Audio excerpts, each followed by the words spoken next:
used to it, you'll pick up 'cause you're not a quitter. You got addictions too, it's true. You've got addictions too. You've been around the world and back, always return to the ones you love. You got a sense of... Okay, now as promised, I'm so thrilled to be joined by my guest who made my favorite album of 2018 so far, Historian, and who so politely just corrected me on the pronunciation of her name. I'm thrilled to prove my ability at saying it correctly, Lucy Dacus. Yes. Welcome. Hi. Could you recreate for me the pronunciation advice that you just gave? I tell people it's like daytime and kiss kiss, like day kiss. That's so classy. Yeah. But it also speaks to having had to do that many times. Yeah, it also has hand motions. You can do like a rising sun and like blowing a kiss. Oh, it's perfect. So, yeah. I would like to now apologize for every time I've mentioned your name on this podcast over the last 2 weeks, especially on Monday when I told the listeners that Historian was my favorite record of the year. And now, like that book, The Secret, I put that into the world, and then you just happen to be here today. I feel like the compliment cancels out the wrong pronunciation. So we're at 0? Or yeah, the which compliment wins? maybe at like 3. Like a little veering towards positive. Okay, good. Well, we'll see if we can ratchet it up more. I should say we're recording this on Thursday in Los Angeles. You're playing tonight. Mm-hmm. So this might be posted in time for people to rush if it's not. Is it sold out? Not yet. It may be, but okay. Terragram Ballroom? Yes. Tonight you're playing, and then we'll say at the end the other places you're playing. But, okay, so I have to say something. This is terrible. This is something I've said on Twitter, but I need to say it to your face and to the listeners. It struck me that I fell in love with Historian the way F. Scott Fitzgerald said men go bankrupt, which is very slowly and then all at once. I love that. It's a record that I enjoyed at first listen, and it kind of sunk its way into my life and into my head to the point where I felt as if I was listening to it even when I wasn't. As a music fan, I love that. As a music creator, obviously you can't intend for something like that to happen, but can you relate to that experience? Yeah, I mean, it's happened to me so many times. And I've had a lot of moments like this where people have told me that the music means something to them that reminds me of music that has touched me. Right. And it's this moment of like the tables have turned and now like somehow I've made something that can be meaningful in that same way, which is like, I can't even fully grasp that, being on the other side of an equation that has meant so much to me in my life. So yeah, I'm not used to that. I feel like you should get used to it because you're just at the beginning of your career. This is your second album. The thing that struck me most about it, and I should say from your very first single, which I also love dearly, I Don't Want to Be Funny Anymore, is you have a very particular and specific, I'd like to say matter-of-fact delivery. There is very little, or at least appears to be very little artifice. It's declarative. I don't want to be funny anymore. There it is. I'm wondering where that aspect of your songwriting comes from. Is that who you are as a person? When we only just met, so I can't tell. Is that who you were as a writer of other things, or did this develop?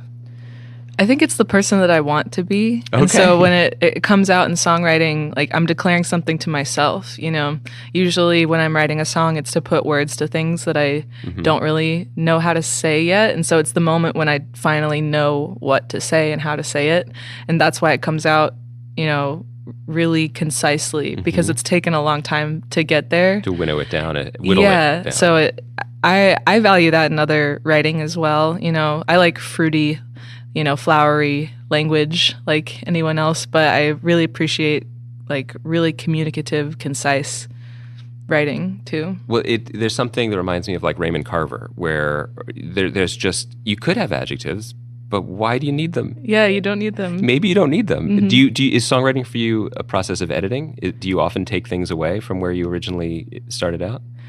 It's funny, I'm like paranoid about putting too much there in the first place, because I feel like once you omit something, whether it's like a word or a melody or an instrument part, you get attached to it.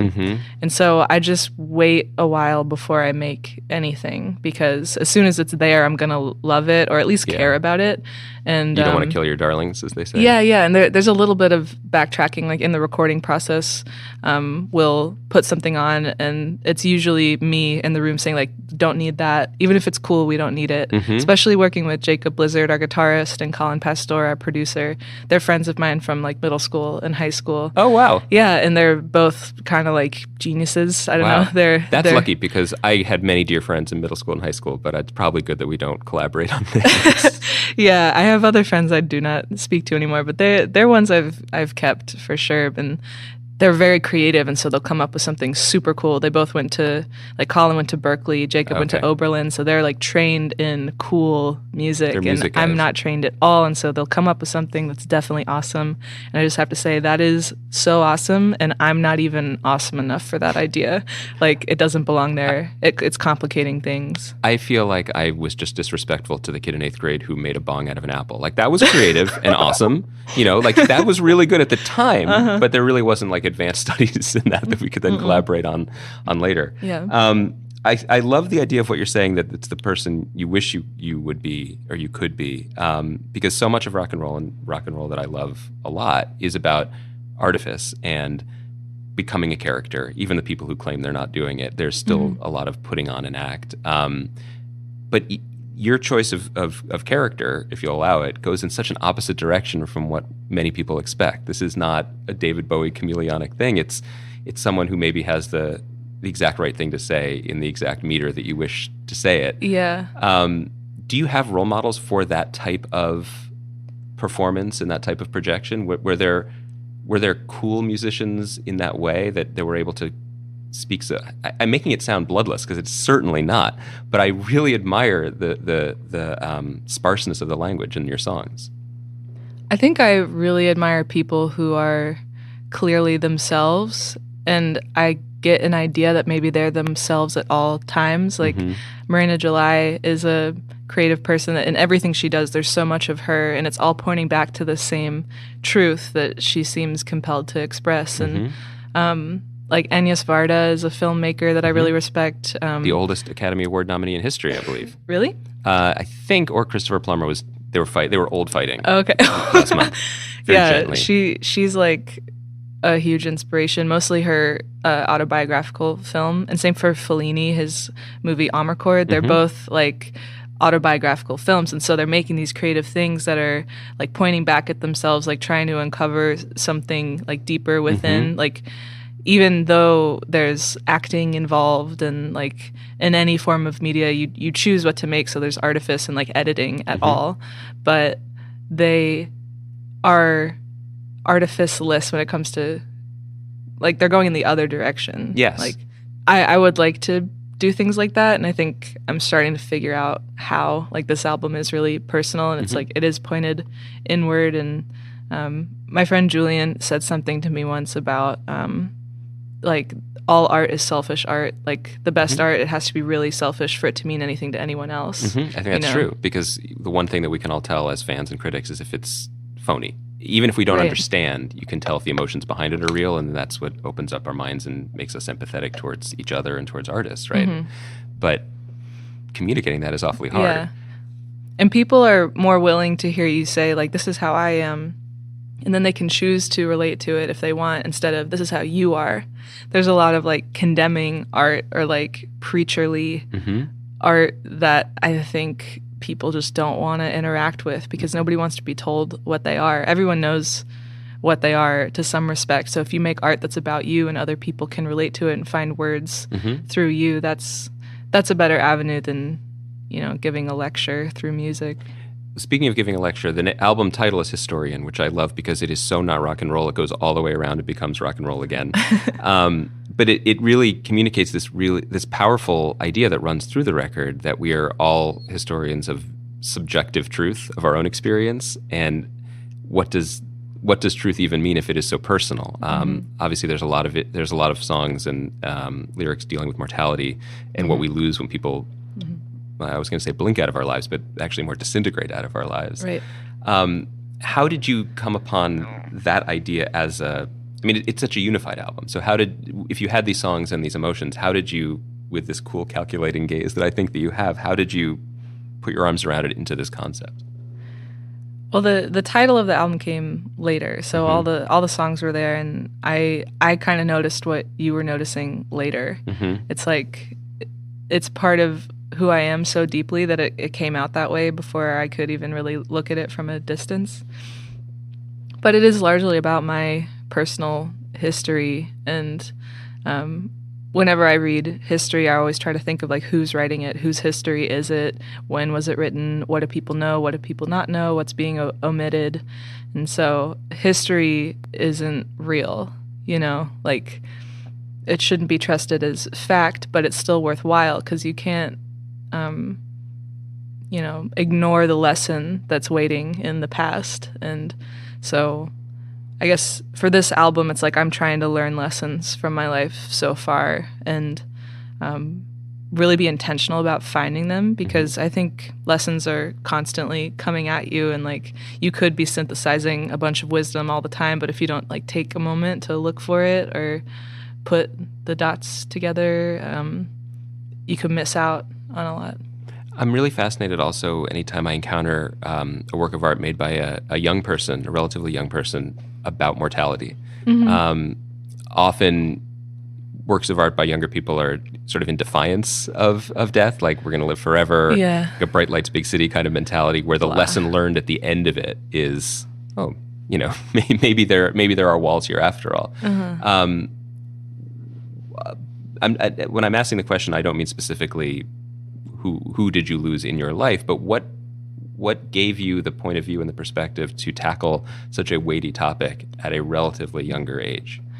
I think it sticks with people at different times of your life, but like death is always there. That's why people get pets. I mean, maybe not the only reason why, but I think it's really great for kids to have pets around, because it's like you love something and then you it's lose a death instruction machine. Yeah. And that sounds morbid to some people, but I think it's like really beautiful, like as a test run. And so some kids, like that weighs on them way more than other people. And so I guess from an early age, I just extrapolated that. And like what I was taught in church about like death and like not death, it was just this really confusing concept in Christianity, because like Jesus didn't die, and right. like there's like this zombie apocalypse vibe sometimes in the Bible, and the rapture, right? I was so sure I was gonna be taken up in the rapture before middle school. Like 5th grade, I was like, well, I did what I did,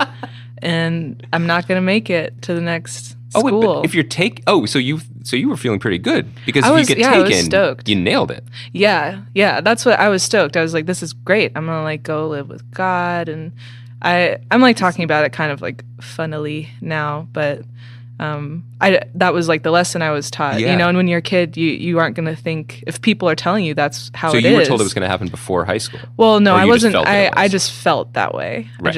I felt like it had to, because how could I get older? I couldn't conceptualize aging. It's very strange. Yeah, even now. It's still weird. I definitely thought I wasn't going to make it to high school, but that's because I thought the kids who were already there were going to be mean to me. So I definitely would have considered your religion had it been available to me if I knew there was a great way out. Alternative. Yeah, it's like a delaying of anxieties. Yeah, because it's just going to happen anyway. So have you lived in a perpetual state of bemusement and shock since the first day of 9th grade?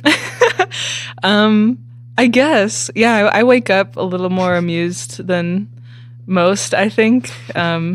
And that comes from like a funny place and kind of a dark place too. I'm constantly aware of impermanence, and that sometimes takes the form of anxiety. Sometimes it's gratefulness. Actually, most of the time it's gratefulness, and I'm grateful for that gratefulness. I don't know.